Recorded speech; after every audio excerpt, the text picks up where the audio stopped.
তো আমি শুরু থেকে আমি কখনো রোগীদের কাছ থেকে জোর করে টাকা নিতে পারিনি, ফিস বাড়াতে পারিনি।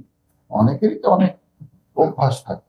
তো আমার ডাক্তারি জীবনে এটাই অভ্যাস যে আমি জোর করে কখনোই রোগীদের কাছ থেকে টাকা নিতে পারিনি এবং ফিসটা বাড়াতেও পারি না। যখন যেখানে গিয়েছি সেখানে বন্ধু হয়েছে, ছোটবেলার বন্ধু ছিল, স্কুল জীবনের বন্ধু ছিল, ইন্টারমিডিয়েটের বন্ধু ছিল, মেডিকেল কলেজের বন্ধু এখনো আছে।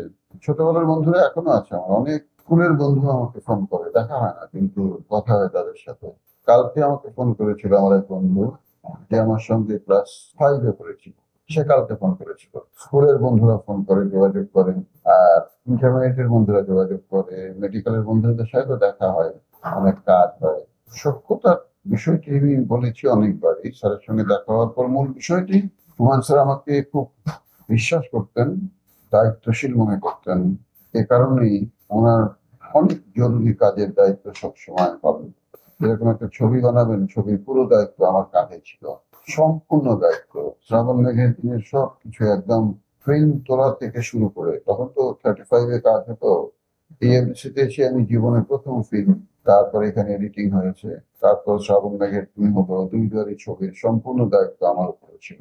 শ্যামল ছায়ার ছবি, লঞ্চ, নৌকা সবকিছু অ্যারেঞ্জ করা, শিল্পীরা কোথায় থাকবে, টেকনিশিয়ানরা কোথায় থাকবে, এই সবগুলি দায়িত্ব আমি একটার পর একটা দায়িত্ব পালন করেছি। নুহাশপল্লী জায়গা কেনা, নুহাশপল্লীতে বিভিন্ন কাঠামো তৈরি করা, এই সবকিছু আমি করেছি। আমি প্রত্যেকটি কাজই আমি সততার সঙ্গে করেছি এবং সিনসিয়ারলি করেছি। যে কারণে যখনই কোনো গুরুত্বপূর্ণ কাজের প্রসঙ্গ আসতো তখনই মানুষের দায়িত্বটি আমাকে। এবং যেটা হয় না যে একজন যখন ভালো কাজ করে তখন তার প্রতি বিশ্বাসটা বাড়ে, নির্ভরতা বাড়ে।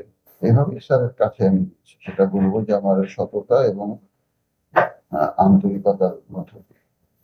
এত বছর পর 2024 সালের আগে আপনি যে সময়টায় কাজ করেছেন সেই সময়টা আসলে ক্যারিয়ার বিষয়টা ছিল না। আমি হুমায়ুন স্যারের প্রত্যেক কথায় একদম বিশ্বাস করি, মনে করে বিশ্বাস করি। হুমায়ুন স্যারকে যখন বলা হতো যে নাটক থেকে কি শিক্ষা পেলাম, তখন স্যার উত্তর দিতেন যে শিক্ষার জন্য বিশ্ববিদ্যালয় করতে হবে। নাটক থেকে শিক্ষা নেবার দরকার নেই।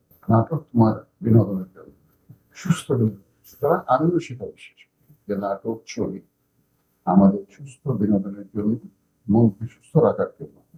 শিক্ষা নেবার জন্য তো শিক্ষা প্রতিষ্ঠান। সুতরাং শিক্ষার জন্য নাটক না, ছবি না।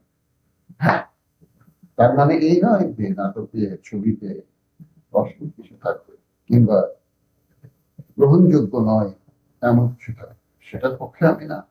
আবার নাটক দেখে আমি শিখবো, শিক্ষা নেব, নীতিবান হবো নাটক দেখে, সেটার পক্ষে আমি। স্যার যেটা বলতেন সেটার বিশ্বাস করি। নাটক মানুষের সুস্থ বিনোদন, আর শিক্ষার জন্য স্কুল, কলেজ, বিশ্ববিদ্যালয় এগুলি আছে। আর যেটা বললেন যে আগের নাটকে অনেক ভালো কিছু ছিল, এখনকার নাটকের নেই, এটা আমি কখনোই বিশ্বাস করি। আমি সবসময় মানি যে যত দিন যাচ্ছে তত সবকিছুই তবে ভালো সবকিছুর সঙ্গে খারাপ অনেক কিছু থাকবে, এটা পৃথিবীর শুরু থেকে। সুতরাং এখনো ভালো অনেক কিছুর সঙ্গে খারাপ অনেক কিছু আছে, এটা একেবারেই স্বাভাবিক। ভালোর সঙ্গে মন্দের যুদ্ধ তো সেই পৃথিবী সৃষ্টির পর, এখন কেন থাকবে? এখনো ভালো থাকবে, এখনো মন্দ থাকবে। ভালো মন্দের যুদ্ধ তো পৃথিবী সৃষ্টির পর থাকবে, তাই না? পরিবর্তন যখন হবে, মনে করেন প্রত্যেকটা পরিবর্তনের তো মানে ভালো দিক আছে, খারাপ দিক। কিন্তু সবকিছুই এগিয়ে যাচ্ছে, এই কথাটা স্বীকার। এখন এগিয়ে যাওয়ার বিষয়টির সঙ্গে অবশ্যই খারাপ কিছু থেকে যাবে। ভালো কাজের সঙ্গে খারাপ কাজ কিছু থাকবে। যারা ভালো কাজ করছেন, করছেন না, অনেক ভালো কাজ হচ্ছে, অনেক ভালো নাটক হচ্ছে, অনেক ভালো ছবি হচ্ছে, আবার অনেক ফালতু নাটক হচ্ছে, ফালতু ছবি হচ্ছে। তো এটা তো অনেক আগে থেকে, এমন না যে এখন। হ্যাঁ, এখন সমালোচনার সুযোগ অনেক বেশি, যে কারণে আমাদের কানে সমালোচনা বেশি আসছে।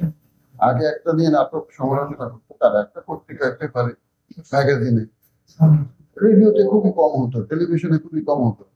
রেডিও একটা কিংবা দুইটা, টেলিভিশনে একটা। আপনি সমালোচনা করে জানবার সুযোগই নেই, আপনাকে পত্রিকা ছাড়া সমালোচনার সুযোগ ছিল না। তো এখন এই যে এতগুলি channel, Facebook page, YouTube channel, television channel, কত কিছু।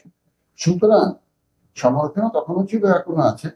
তখনকার সমালোচনা আমাদের কানে পৌঁছায় না কিংবা আমাদের দৃষ্টিগোচর হয়নি। এখনকার সমালোচনা অনেক মাধ্যমের জন্য ছোট্ট একটি সমালোচনা আমাদের সবার কাছে পৌঁছে যাবে। এটাও আমি বলবো যে এক ধরনের অগ্রগতি, যে আমি একটা অন্যায় করলে সেটা গোপন রাখার কোনো উপায় নেই, সেটা প্রকাশ হয়ে যাবে।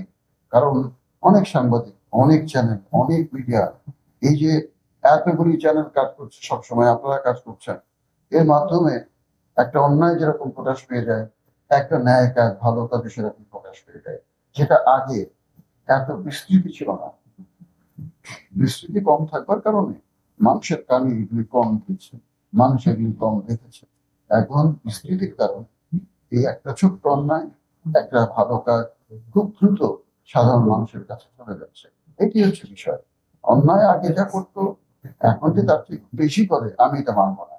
এখন এটা প্রচার অনেক বেশি হয়, কারণ প্রচার মাধ্যমগুলি আগের চাইতে এখন অনেক উন্নত এবং অনেক বিস্তৃত।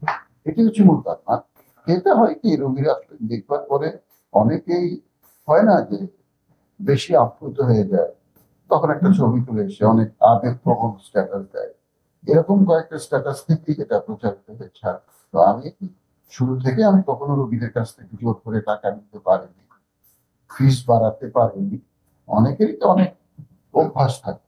তো আমার ডাক্তারি জীবনে এটাই অভ্যাস যে আমি জোর করে কখনোই রোগীদের কাছ থেকে টাকা নিতে পারিনি এবং ফিসটা বাড়াতেও পারি। যখন আমার প্রমোশন হলো, আহ, অনেক বড় জায়গায় গেলাম, তখন কিন্তু ফিস বাড়ানো উল্টো ভাবলাম যে না, কি দরকার, ফিস যদি বাড়াই কত টাকা এর আসবে মাসে, সে টাকাটা না পেলে খুব বড় সমস্যা যে আমার হবে তা তো না। তো যে কারণে আসলে ফিসটা বাড়াতে পারি, এই কারণেই অনেক রোগী, ওই যে বললাম যে এখন প্রচারের বিস্তৃতি অনেক বেশি। রোগীরা দু একজন আমার সঙ্গে ছবি তুলে একটা পোস্ট দেয়, সেটা দেখা গেল যে একদম খুব তাড়াতাড়ি ছড়িয়ে গেল চারিদিকে।